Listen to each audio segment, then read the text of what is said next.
नमस्कार, मैं हूं करमवीर। आप देख रहे हैं हमारा रोजाना का कार्यक्रम देश और दुनिया। हमारे साथ है वरिष्ठ पत्रकार अफरोल रिजवी सर। सर बहुत बहुत स्वागत है आपका। सर 2011 में 23 मार्च को सुषमा स्वराज जी ने, दिवंगत सुषमा स्वराज जी ने संसद में मनमोहन सिंह उस समय के मौजूदा प्रधानमंत्री थे, उनको एक शेर सुनाया था। तू इधर उधर की न बात कर, ये बता कि काफिला क्यों लुटा, मुझे रहजनों से गिला नहीं, तेरी रहबरी का सवाल है। सर रहजन तो ठीक है, रहबर तो हमारे आदरणीय मोदी जी हैं। अब आज पता चल रहा है कि 8 बजे प्रकट होंगे। अच्छा। वो 8 ही बजे प्रकट होते हैं। अब तक 11 साल में वो 20 बार प्रकट हुए हैं। 10 बार वो कोरोना में प्रकट हुए थे, और 22 तारीख को जब पहलगाम हमला हुआ था उसके बाद आप प्रकट हुए थे वो भारत की धरती पर। लेकिन वो दूसरे दिन चले गए थे बिहार साक्षात दर्शन देने। अब आज 8 बजे प्रकट होंगे मोदी जी, पता चला है। तो सर डर भी लगता है, जब मोदी जी प्रकट होते हैं तो डर लगता है। अच्छा।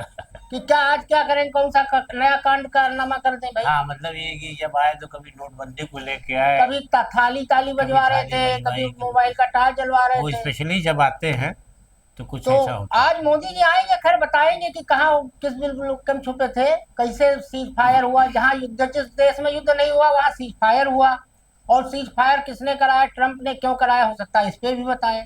संसद की कोई सत्र बुलाएंगे कि नहीं बुलाएंगे, ये भी हो सकता है बताएं। और सबसे जरूरी 2 सवाल है सर, जो शायद उनको बताना चाहिए। हम्म। पहला सवाल कि वो 4 या 5 जो भी आतंकवादी थे जिन्होंने पहलगाम में हमला किया था, वो कहाँ पर हैं, उनको क्या सजा दी गई, उनके नाम क्या थे। और दूसरा सवाल विदेश सचिव विक्रम मिश्री, जिन्होंने बखूबी शानदार तरीके से रोज प्रेस ब्रीफिंग की। 4 दिन 5 दिन 95 घंटे युद्ध चला, 95 घंटे के पल पल की खबर उन्होंने दी। उनकी लड़की के लिए ऐसे कायराना, ऐसे गंदे और घटिया ट्रोल आर्मी जो इनकी 2 रुपए वाली है मोदी जी की IT सेल की, उन्होंने उनकी लड़की के बारे में ना जाने क्या क्या कहा। दवायर में वो काम करती हैं, पता नहीं उनका पर्सनल नंबर सर डाला गया उनकी लड़की का। वो तो विदेश सचिव हैं सर, उन्होंने थोड़ा सीज फायर की घोषणा की थी। क्या कहेंगे सर? इसमें एक सवाल और भी उनको, आपका जो बातें कहेंगे उनको एक चीज को और, एक बात उनको और बतानी पड़ेगी जी कि सीज फायर हुआ है, हो गया अगर जी, तो अब हमारे जो बॉर्डर सिक्योरिटी फोर्स BSF के जवान वहाँ बंदा है, हाँ, पकड़ लिया गया हाँ, है, उसकी रिहाई नहीं। हाँ, पीके साहब, इनको भी ये बताना पड़े, उसकी करी हमारी पत्नी, वो पत्नी की उसकी, हमारा भी सिंदूर वापस ले आओ। हाँ, उसका सिंदूर कौन लाएगा? ऑपरेशन सिंदूर तुमने चलाया, मेरा सिंदूर कहाँ है, ये सवाल उठ रहा है। यानी कि ऑपरेशन सिंदूर अधूरा है जी। इस पे मोदी जी को जवाब देना औरत रो चाहिए। रही है, गर्भवती है, माँ की और उसके बीवी के आंखों से आंसू नहीं थम रहे हैं जी कि हमारे पति का क्या होगा। अब सर आज शाम 5 बजे हॉटलाइन पे DGMA का दोनों भारत और पाकिस्तान के साथ बात करने वाले हैं। और भारतीय वायुसेना, आज हमारी तीनों सेनाओं के अंगों ने प्रेस ब्रीफिंग की बाकायदा, उन्होंने सवाल जवाब लिए आज प्रेस वालों से। उन्होंने बताया युद्ध होता है तो थोड़ा बहुत नुकसान होता है, लाजमी बात है कि युद्ध होगा तो नुकसान होगा ही होगा। सर क्या सोचते हैं? और पाकिस्तान ने भी कल किया था उसके बाद प्रेस ब्रीफिंग, और बड़ा मजाक उड़ा अंतरराष्ट्रीय मीडिया में पाकिस्तान की प्रेस ब्रीफिंग का। क्या कहेंगे सर? नहीं, देखिए अब ये मतलब जंग का क्या मतलब होता है, मतलब गोली चलाएंगे तो एक कारतूस मेरा खत्म होगा ना जी।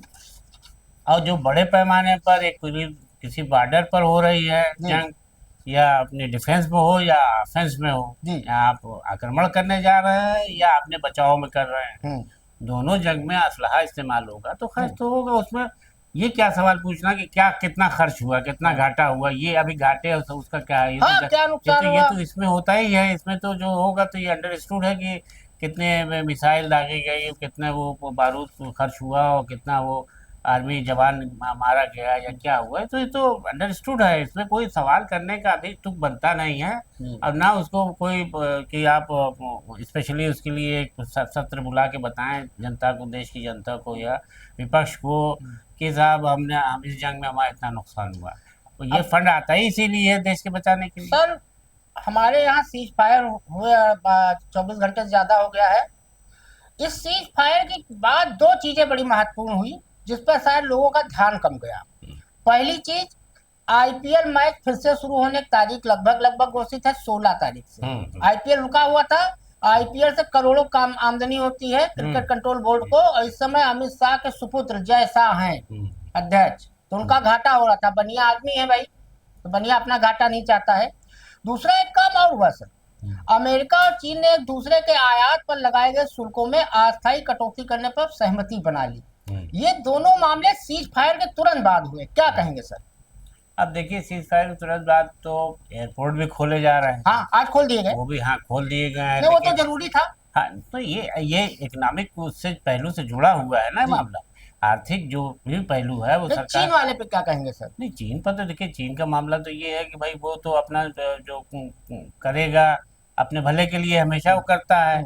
अब उसने आयात पर जो शुल्क लगाया है तो वो भी चाह रहा है कि किसी तरह से एक बीच का रास्ता निकल आए, ना हमें ज्यादा तकलीफ हो शुल्क अदा करने में, और ना हम ज्यादा मांगे ना ज्यादा दें। हाँ, तो अब जो ये इन्होंने बात कही है अभी, जो ऑस्ट्रेलिया में से स्विट्जरलैंड में बातचीत जो हुई हाँ, है, वित्त मंत्री स्कॉट बेसेंट, अब बेसेंट से बातचीत हुई है, तो उसमें ये लग रहा है कि फिलहाल ये 90 दिनों के लिए, 90 दिनों के लिए 3 महीने रेसिप्रोकल टैक्स में 115% रेसिप्रोकल मतलब दोनों तरफ से। हाँ हम इतना लेंगे तो आप भी इतना हमसे लीजिए। जी। तो ये एक बीच में पहली टैरिफ लगने के बाद ये अमेरिका की और चीन की पहली बातचीत इस लेवल पर हुई है। तो बहरहाल अब कुछ सकारात्मक लग रहा है कि उसमें कुछ जो है। अब उसमें है सर कि चीनी आयात पर अमेरिकी टैरिफ 90 दिनों के लिए घटाकर 30% कर दिया जाएगा, जबकि अमेरिकी आयात पर चीनी टैरिफ 10% कर दिया जाएगा। अब सर आज एयरपोर्ट सारे खुल गए। राहुल गांधी ने पत्र लिखा है, और कांग्रेस अध्यक्ष मल्लिकार्जुन खड़गे ने भी प्रधानमंत्री को, कि आप संसद का एक विशेष सत्र बुलाइए, आप ये बताइए कि सीज फायर में अमेरिका की क्या भूमिका थी, आखिर में डोनाल्ड ट्रंप ने सबसे पहले क्यों ट्वीट किया, और भारत इस पर कोई जवाब क्यों नहीं दे रहा है, क्यों खामोश है, क्यों खामोश है? नहीं, ये तो सवाल देखिए देश के विपक्ष का, राजनीतिक दलों का उठना लाजमी है कि जब हमारे देश में प्रधानमंत्री इतने मजबूत हैं, हमारे देश की सेना मजबूत है, तो पाकिस्तान के आगे हम घुटने थोड़ी टेकेंगे, हम जल्दी से तो सीज फायर की बात थोड़ी करेंगे। वो तो हमें प्रोवोक कर रहा है, उत्तेजित कर रहा है ना, वो आक्रमण अब करके हमको दावत दे रहा है, यानी निमंत्रण दे रहा है कि हम भी उसके साथ वैसे ही। तो आज सर शायद हो सकता है मोदी जी को 8 बजे बताना चाहिए कि ट्रंप ने सबसे पहले, क्योंकि हमारी संप्रभुता पर खतरा है। ये तो हैरत की बात है कि ट्रंप जारी कर रहे हैं, उसके बाद दोनों लोगों को हो रहा, और इस पर जो है भारत की तरफ से कोई बात भी नहीं कही जा रही है। हाँ, उसको डिनाई कर रहा है भारत, बिल्कुल कर रहा है। दोनों डीजी उसके बजाय जो है विदेश सचिव को जो ट्रोल करना शुरू कर दिया गया। अब सर मुझे विदेश सचिव पे आते हैं। विदेश सचिव विक्रम मिश्री को सोशल मीडिया पर ट्रोल किया जा रहा था सर। अब ये कितना दुर्भाग्य की बात है, मोदी जी कह रहे हैं देश मजबूत हाथों में है, सुरक्षित हाथों में है, हमारे देश का विदेश सचिव वो नहीं सुरक्षित है, उसका ट्विटर हैंडल नहीं सुरक्षित है। विक्रम मिस्त्री जी को अपना ट्विटर हैंडल ब्लॉक करना पड़ा, क्या कहेंगे सर? देखिए, ये तो बहुत ही मतलब हैरत में डालने वाली, आश्चर्यजनक स्थिति में है कि देश की जो चेहरा, अभी देखिए कश्मीर में वो जो पहलगाम में आर्मी का लड़का मारा गया जवान, और उसकी विधवा ने खाली इतना ही कह दिया गया कि आगे हम किसी के साथ ना मारपीट हो या उसको जान से न मारा जाए, कोई ऐसा हमला ना हो। उसको कितना ट्रोल किया गया, उसके बारे में क्या क्या तक नहीं कह दिया गया, कि उसके चरित्र हनन किया गया, उस पर सरकार कुछ नहीं बोली। अब इनके हौसले इतने बड़े हैं कि विक्रम मिश्री पर इन्होंने हमला शुरू कर दिया। लड़की के बारे ऐसे सब वर्ड लिखे कहां नहीं जा सकता। यही कह रहा हूँ कि उनका यहाँ तक हिम्मत बढ़े कि उनकी बेटी को, ये वो 2 रुपए का ट्रोलर है आईटी सेल के। और सबसे शर्मनाक बात ये सर, आईएएस एसोसिएशन उनके पक्ष में खड़ा हुआ, आईपीएस सारे पॉलिटिकल पार्टीज है। एक चीज सर देखिए, विदेश मंत्री हमारे एस जयशंकर साहब है, वो भी पहले विदेश सचिव हुआ करते थे, उनका पूरा परिवार अमेरिका में रहता है। एस जयशंकर साहब का, उनको महफूज भारत नहीं लगता है, अमेरिका लगता है। उन्होंने एक शब्द नहीं बोला, प्रधानमंत्री मोदी ने एक ट्वीट तक नहीं किया। यही तो बात मैं आपसे कह रहा हूं, साहब को बोलना चाहिए। सरकार में बैठे जिम्मेदार इस बात को कैसे बर्दाश्त कर रहे हैं कि जो सरकारी अफसर उसी के कहने को ऐलान कर रहा है, उसको इतना ट्रोल किया जा रहा है, तो अप्रत्यक्ष रूप से तो सरकार पर जा रहा है ना जी। सरकार की बात उसने बताई। हाँ, वो थोड़ा ना फैसला लेते, फैसला मोदी जी लेते हैं, विश्वगुरु डायरेक्टर जनरल मिलिट्री ऑपरेशन की तरफ से दोनों देशों की तरफ से सीज फायर का सहमति जताई गई है, अब हम इसको बता रहे हैं आपको, तो उसमें आप कौन से भैया उनकी गलती है कि उसको गाली खानी? महिला आयोग ने सर खाली निंदा कर दी, कोई कार्रवाई नहीं। महिला आयोग को इस पर सख्त कार्रवाई करनी चाहिए थी। जब सरकार में हम देख रहे हैं देश के भीतर कि छोटा छोटा सा कोई बयान दे देता है अगर वो बीजेपी या सरकार के खिलाफ कहीं लगने लगता है तो आदमी जेल भी चला जाता है, कार्रवाई भी हो जाती है।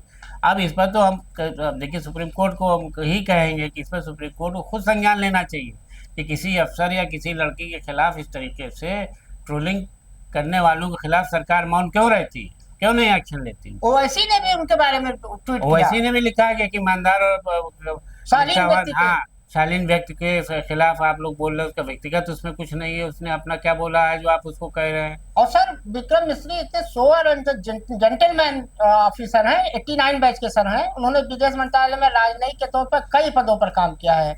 यूरोप, एशिया, उत्तरी अमेरिका में अलग अलग भारतीय मिशन में काम किया है। और सर वो 3 प्रधानमंत्रियों के निजी सचिव रहे, आई के गुजराल साहब, मनमोहन सिंह जी और प्रधानमंत्री मोदी के भी वो निजी सचिव रहे हैं।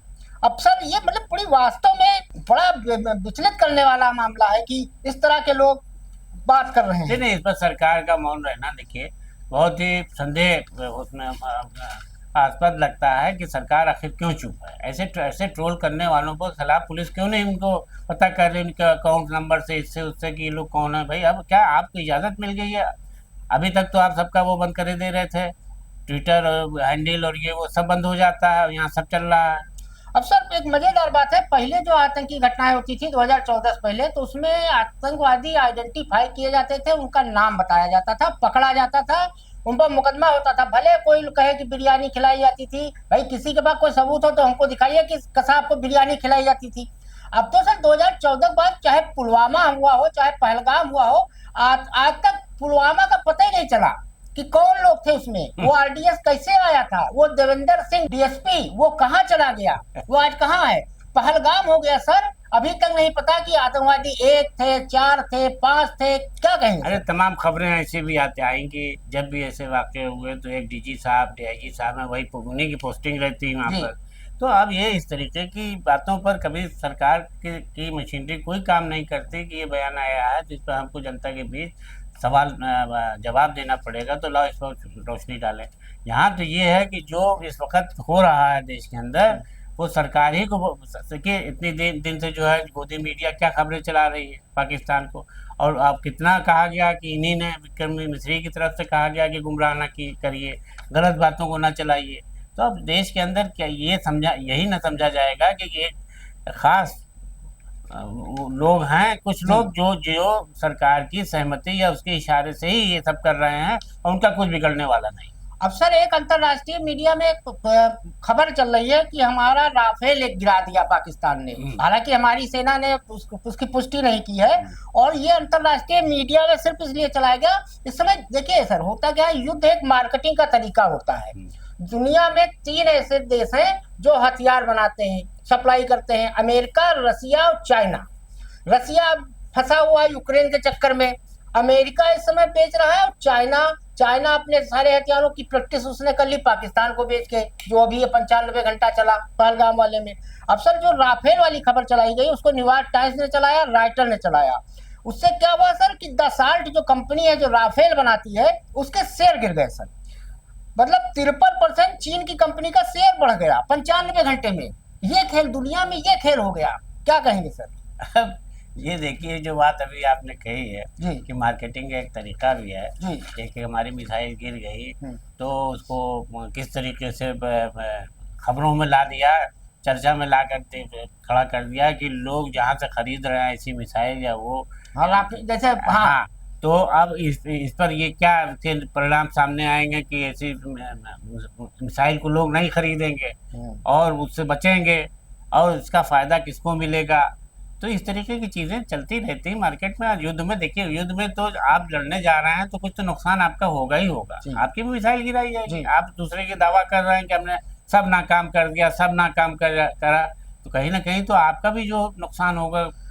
अच्छा सर एक सवाल मेरे मन में बहुत खुलबुला रहा है पिछले 95 घंटे से, कि मोदी जी के बड़े परम मित्र हैं ट्रंप साहब। मोदी जी से बात कौन कर रहा है, वहां के उपराष्ट्रपति बात करते हैं, ट्रंप साहब नहीं बात कर रहे हैं। अब सोचिए ट्रंप साहब इनके इतने अच्छे मित्र हैं। आपको याद होगा सर कि ओवल के ऑफिस में यूक्रेन के राष्ट्रपति जेलेंस्की गए थे, उनकी हार्ट अटैक हो गई थी, और वो यूक्रेन के राष्ट्रपति उनको ट्रंप साहब को खड़ी खड़ी सुना के चला आया आदमी। इजराइल पर ट्रंप साहब ने कोशिश की दबाव बनाने की कि युद्ध से हट जाए, इजराइल ने खड़ी खड़ी सुना दी, नहीं माना। आखिर में ये मोदी जी को क्या हो गया अचानक से कि इन्होंने सीज फायर कर दिया। और सीज फायर का एक फार्मूला होता है कि दोनों डीजीएमओ एक पूरा उसका पेपर बनता है, उस पर साइन होता है। यहाँ जबानी युद्ध हुआ और जबानी सीज फायर हो गया और मोदी जी प्रकट अभी नहीं हुए और एक वो सारे गोदी मीडियम चल रहा है कि वो गोली मारे तो गोला मारो। भैया मोदी जी ने, हमने तो पूरा उनका ट्वीट देख लिया, कहीं नहीं मिला, कोई बयान नहीं मिला। और सर इनके जो परम मित्र हैं ट्रम्प की समझदारी बताए, दोनों एक ही कैटेगरी के। देखिए कभी भी दोस्ती बराबर वालों की होती है, ठेले वाले की और रिक्शे वाले की, कभी अडानी अंबानी से नहीं होगी। अब ट्रम्प साहब के बारे में बता दें सर, ये इतने समझदार हैं ट्रम्प साहब। बारबी डाल जो बनाती है कंपनी, उसका नाम है मेटल, वो कैलिफोर्निया की है। महोदय ट्रम्प साहब ने उस पर भी टैरिफ लगा दिया था देश मान के कि वो देश है मेटल कंपनी। आपको याद होगा सर, 2 कीवी वाला एक आइसलैंड है, उस पर टैरिफ लगा दिया था। क्या कहेंगे सर? अब देखिए ये तो इस वक्त मतलब अमेरिका का तो खुला खेल ये है कि हम जो चाहें करें, हमारे सब दबाव में रहें।